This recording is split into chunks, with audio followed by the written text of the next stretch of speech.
ന്യായത്തെക്കാളും അന്യായത്തെക്കാളും അപ്പുറം ഇതെന്റെ ജീവൻ മരണ പോരാട്ടോ അമ്മായി. ഇതൊക്കെ ഞങ്ങൾ രണ്ടുപേരും ഇവിടെ കാലുകുത്തിയതിന്റെ ഭാഗ്യ. ചിലപ്പോ ആയിരിക്കും. അമ്മായിക്ക് ഞാൻ പ്രത്യേകമായിട്ടൊരു സമ്മാനം തരാം. നിനക്ക് ഞങ്ങളൊരു പ്രത്യേക സമ്മാനം തരുന്നുണ്ടടി. സച്ചി, മറ്റു കേസുകൾ വെച്ച് നോക്കുമ്പോ ഇതൊക്കെ എത്ര നിസ്സാരമാണെന്ന് അറിയാവോ? നമുക്ക് നമ്മുടെ കേസ് മാത്രം വലുത്. കോടതിയെ സംബന്ധിച്ച് ഇത് ദിവസവും കേൾക്കുന്ന ആയിരക്കണക്കിന് കേസുകളിൽ ഒന്ന് മാത്രമാ. സച്ചിക്കറിയാവോ, 25 വർഷവും 30 വർഷമൊക്കെ നീളുന്ന സിവിൽ കേസുകൾ വരെ ഉണ്ട്. അത് വെച്ച് നോക്കുമ്പോ ഇത്രയും ചെറിയ കാലം കൊണ്ട് നമുക്ക് ഈ വിധി നേടാൻ കഴിഞ്ഞല്ലോ. ഹൈക്കോടതിയിലെ കാര്യമല്ലേ, അത് നമുക്ക് നോക്കാം.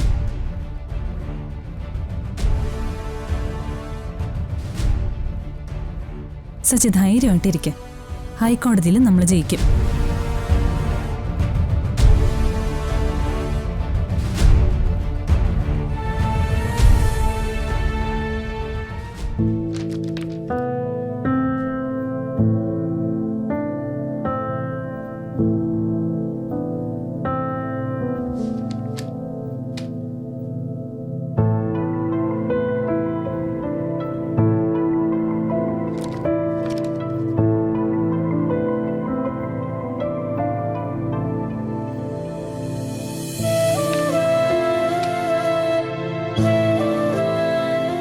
ഇടയ്ക്കിടയ്ക്ക് ഞാൻ ഇതെടുത്ത് വെച്ച് നോക്കും.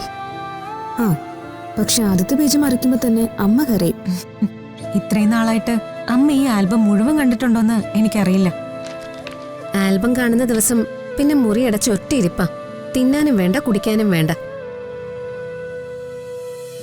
അച്ഛമ്മളെ കുറിച്ച് ഓർക്കുമ്പം എനിക്കതല്ലാതെ പിന്നെ വേറെ എന്താ ചെയ്യാൻ പറ്റുക?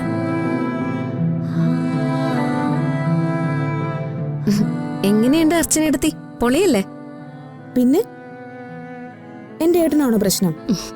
രണ്ടുപേരും നല്ലതാ, നല്ല മനപ്പുറത്തുമായിരുന്നു. പക്ഷെ എന്നിട്ടും എന്റെ മോക്ക് എന്ത് സംഭവിച്ചെന്ന് പോലും ഒരറിവുമില്ലല്ലോ എന്റെ ഈശ്വര. സഹിക്കാൻ പറ്റാത്ത പ്രശ്നങ്ങളും സങ്കടങ്ങളും ഒക്കെ വരുമ്പോ അച്ചച്ചേച്ചി ഒന്ന് കണ്ടിരുന്നെങ്കിലെന്ന് ഞങ്ങൾ ഒരുപാട് ഓർക്കാറുണ്ട്. അതോർത്ത് കരഞ്ഞിട്ടുമുണ്ട്. ഞങ്ങളുടെ വീടിന്റെ നട്ടലിലായിരുന്നു. ഞാൻ നിങ്ങളുടെ കൂടെ തന്നെ ഉണ്ടല്ലോ മോളെ, പിന്നെ എന്തിനെങ്ങനെ വിഷമിക്കുന്നത്?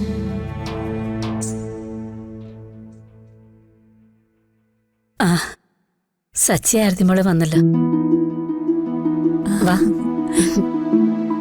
അല്ല, ആയിഷ ഇവിടെ ഉണ്ടായിരുന്നോ? ഞാൻ വന്നിട്ട് കുറച്ചു നേരമായി. സച്ചിയേട്ടന്റെയും അർച്ചനടുത്തിന്റെയും കല്യാണ ആൽബം ഞങ്ങൾ ആയിഷേച്ചിക്ക് കാണിച്ചു കൊടുക്കുമായിരുന്നു. അത് നന്നായി.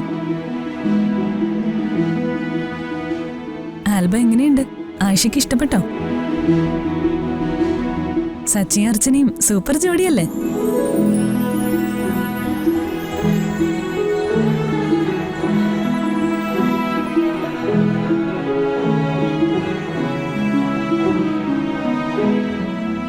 എന്തു പറ്റി മോളെ? ഇവന്റെ മുഖം എന്താ വല്ലാതിരിക്കുന്നത്? എന്തെങ്കിലും പ്രശ്നമുണ്ടോ? അത് പിന്നെ അവന്തിക കോടതിയിൽ പോയി വിധിക്ക് സ്റ്റേ വാങ്ങി.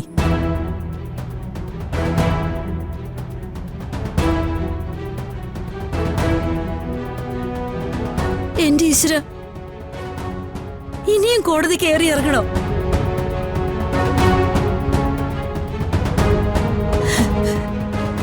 എല്ലാം തിരിച്ചു കിട്ടിയത് സന്തോഷിച്ചതിന് ഇത്ര ആയുസ്സേ ഉണ്ടായിരുന്നുള്ളൂ ദൈവമേ.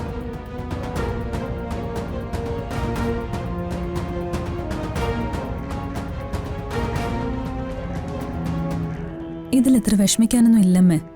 ഏതൊരു കേസിലായാലും തോൽക്കുന്ന കക്ഷിക്ക് മേൽക്കോടതിയിൽ പോയി സ്റ്റേ വാങ്ങാനും അപ്പീൽ കൊടുക്കാനും ഒക്കെ അവകാശമുണ്ട്. അവിടെയും ജയിക്കാന്നുള്ളതാ നമ്മുടെ ജോലി. അപ്പോ കേസിന് ഒരുപാട് നീണ്ടുപോവോ?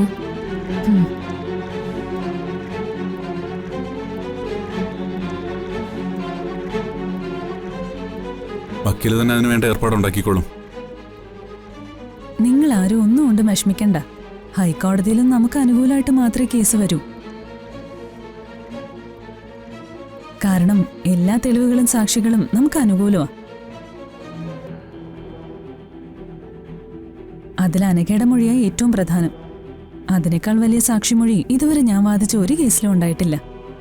അതുകൊണ്ട് അവധികയ്ക്ക് നമ്മൾ അങ്ങനെ തോൽപ്പിക്കാനൊന്നും പറ്റില്ല. കുറച്ചു നാളും കൂടെ താമസിപ്പിക്കാൻ പറ്റും.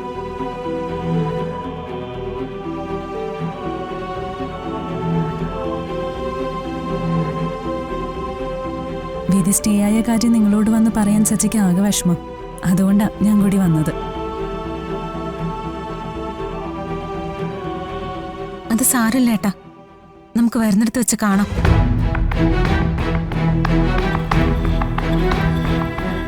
ഞാൻ ഇറങ്ങും അമ്മേ.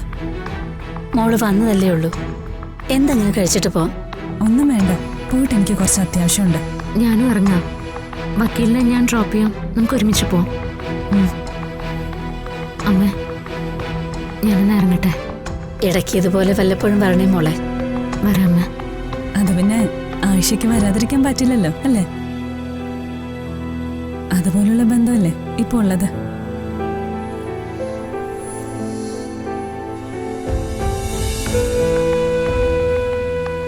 പോട്ടെ അമ്മ. പോയിട്ട് വാ മോളെ.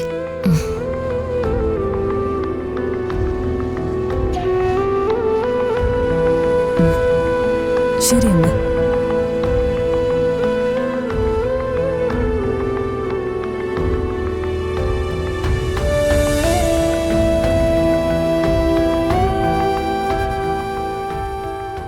Thank you sir. ഇത്രയും പെട്ടെന്ന് സ്റ്റേ കിട്ടുമെന്ന് ഞാൻ സ്വപ്നത്തിൽ പോലും വിചാരിച്ചില്ല.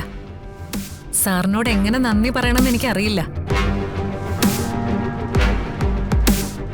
സുപ്രീം കോടതി വരെ പോയാലും ഈ കേസിൽ നമ്മൾ പിന്നോട്ടില്ല. സാറിന്റെ കൂടെ ഉണ്ടാവണം. Thank you sir. Thank you very much.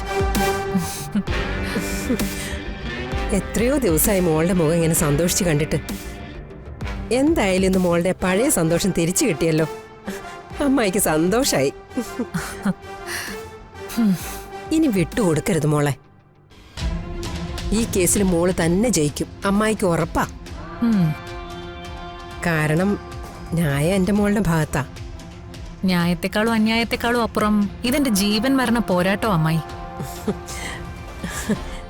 ഇതൊക്കെ ഞങ്ങൾ രണ്ടുപേരും ഇവിടെ കാലുകുത്തിയതിന്റെ ഭാഗ്യാ. ചിലപ്പോ ആയിരിക്കും. അമ്മായിക്ക് ഞാൻ പ്രത്യേകമായിട്ടൊരു സമ്മാനം തരാം. നിനക്ക് ഞങ്ങളൊരു പ്രത്യേക സമ്മാനം തരുന്നുണ്ടടി.